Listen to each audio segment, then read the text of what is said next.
మనందరం మంచి డాన్సర్ కోసం వెతుకుతున్నాం కదా, కరెక్ట్ అయిన వాడు దొరికాడమ్మా. చాలా బాగా చేస్తున్నాడమ్మా.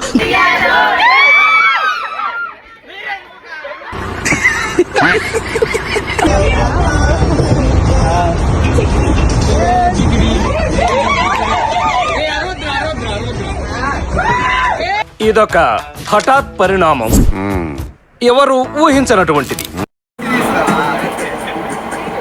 ఏం ఈ పనుల్లో కనిపించలేదు, పైగా ఫిజికల్ గానీ మెంటల్ గానీ స్ట్రెయిన్.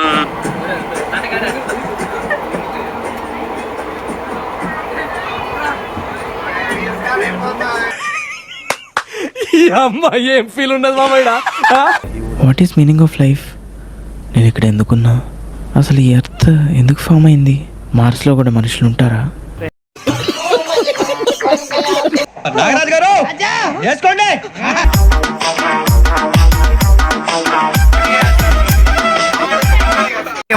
మనం వెళ్ళే ట్రిప్ స్పెషల్ కాదు, మనం ఎవరితో వెళ్తామో వాళ్ళు ఆ ట్రిప్ని స్పెషల్ చేస్తారు. ఇప్పుడు అర్థమవుతుంది.